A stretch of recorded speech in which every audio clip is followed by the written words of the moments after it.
Classe de 3e, chapitre proportionnalité, un travail sur les pourcentages. Alors une question aussi intéressante.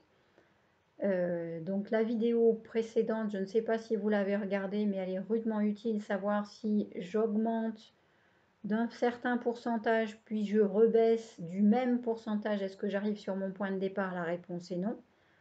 Donc une autre difficulté pour les élèves, une autre question qui pose souvent souci, du coup, c'est de se dire le prix du jean, par exemple. Si j'ai un jean qui est à 35 € pardon, après des soldes de 40%, le prix non soldé, c'était quoi le prix au début? Eh bien, ça n'était pas 35% plus 40% de 35%, puisque diminuer de 40% puis augmenter de 40% ne nous fait pas arriver au même endroit.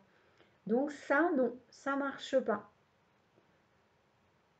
Je vous montre que cela ne marche pas, on va faire le calcul.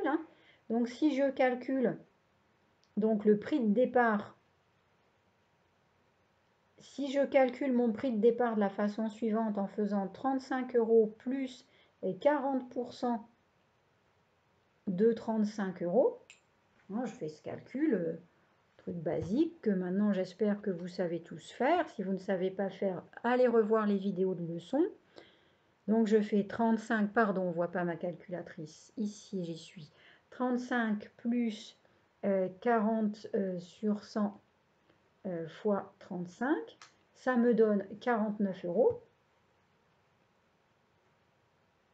Maintenant je vérifie, 40% de réduction sur ce prix ici, est-ce que ça va bien me donner les 35 € dont on parlait? Donc le prix réduit, ça va être 49 € moins les 40% de réduction dont on parlait. Et je regarde combien ça me fait. Donc là, on voit la calculatrice. Donc, pardon, il faut la calculatrice et le calcul, c'est mieux. Alors, 49 moins 40% fois 49. Et ça me donne 29,4 €. Donc, c'est ce que je vous disais, 29,40 €, ça n'est pas les 35 €. Donc non, cette méthode-là ne marche pas. Donc on ne va pas faire comme ça pour trouver le prix de départ. Alors comment est-ce qu'on va faire? Eh bien on va écrire quelque chose qui ressemble à ça quand même, mais avec des mots, et ensuite on va remplacer par ce qu'on sait. On sait que le prix de départ, c'est l'ancien prix moins 40% de l'ancien prix.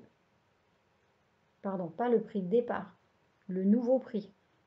Si je dis n'importe quoi, ça ne va pas. Le prix soldé, voilà, je vais réussir à parler correctement. Voilà, donc le prix soldé, c'est bien l'ancien prix, le prix initial, moins 40% du prix initial. Donc le prix soldé, si j'appelle, je vais lui donner un nom à l'ancien prix, je vais l'appeler grand A. Donc c'est grand A moins, alors 40 sur 100, ça se calcule, c'est déjà calculé, c'est une fraction, mais si je veux, je peux l'écrire sous la forme 0,4. Vous voyez, je donne l'écriture décimale. Moins 0,4 fois A. Le prix soldé, c'est A moins 0,4 A. Bon, ben A, c'est une fois A, on est bien d'accord. Donc en fait, le prix soldé, c'est 1A moins 0,4 A. Comme quoi, le calcul littéral, ça a du bon. Donc, ça fait 0,6 A. Remarquez, je l'ai fait avec du calcul littéral, mais si j'avais réfléchi un petit peu plus, le prix soldé, c'est 100% du prix moins 40% du prix, donc c'est 60% du prix. Donc 0,6 A. Le prix soldé, je sais qu'il fait 35 €. Je sais que 35 €, c'est 0,6 fois le nombre que je cherche ici. Eh bien, comment je fais pour trouver le nombre manquant dans une multiplication à trous? je fais une division. Alors, quelle division? Eh bien, 35 divisé par 0,6. Alors, comme ça, ce n'est pas très naturel. Mais si je l'écris en fraction, qu'est-ce que ça me donne? Vous allez voir, c'est beaucoup plus parlant. Je l'écris en fraction, je divise par 0,6 des deux côtés et je comprends mieux ce qui se passe. Donc 35 divisé par 0,6, c'est là que j'en étais. Je vais faire donc la division. Et ça me donne, on ne voit rien. Voilà, alors ça va me donner des tiers. Hein. Vous avez vu, ce sont des tiers, donc pas d'écriture décimale exacte. Ça va me donner un nombre approché. Donc l'ancien prix était environ de 58,33 € et pas du tout le 49 que j'avais supposé au départ. D'accord? Donc, comment faire? Bien là, on n'a pas trop le choix.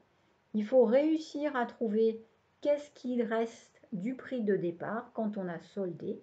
Bien, on a soldé, il reste 60, on a soldé à 40%, il reste donc 60% du prix et on fait une opération à trous.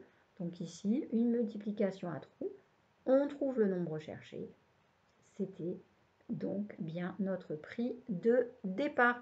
Alors, si vous voulez continuer à vous dire, oui, bon, ben d'accord, là, on a vu que ça ne marchait pas en refaisant dans le sens inverse, et bien là, vous allez voir que ça marche en reprenant les choses dans le bon sens, c'est-à-dire si je prends cet ancien prix ici, que je calcule le prix soldé à partir de ces 58,33 €, eh bien, ça sera à peu près du coup, hein, puisque là, c'est une valeur approchée, à peu près 58,33 moins 40% de 58, si j'arrive à écrire, 33.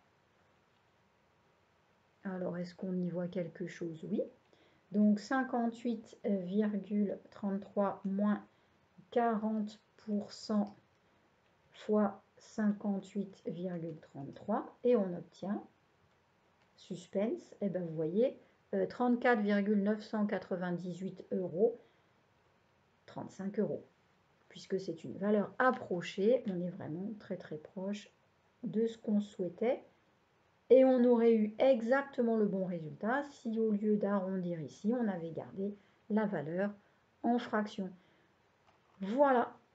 Donc, j'espère que vous êtes convaincus maintenant. Pour trouver le prix de départ quand on a le prix soldé ou le prix augmenté, hein, on ne fait pas directement l'opération inverse, mais on essaye bien effectivement de mettre une espèce, ben ça s'appelle une équation, hein, ça s'appelle une équation, une opération à trous. Hein. On cherche l'ancien prix, le prix de départ ou l'ancien prix, on le cherche et on le trouve avec une opération à trous ou une équation.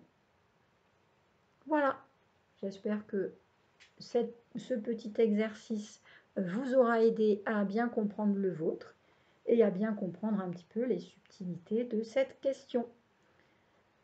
Bonne continuation, bon apprentissage. N'hésitez pas à me dire si vous avez réussi à comprendre mieux grâce à cet exercice ou pas.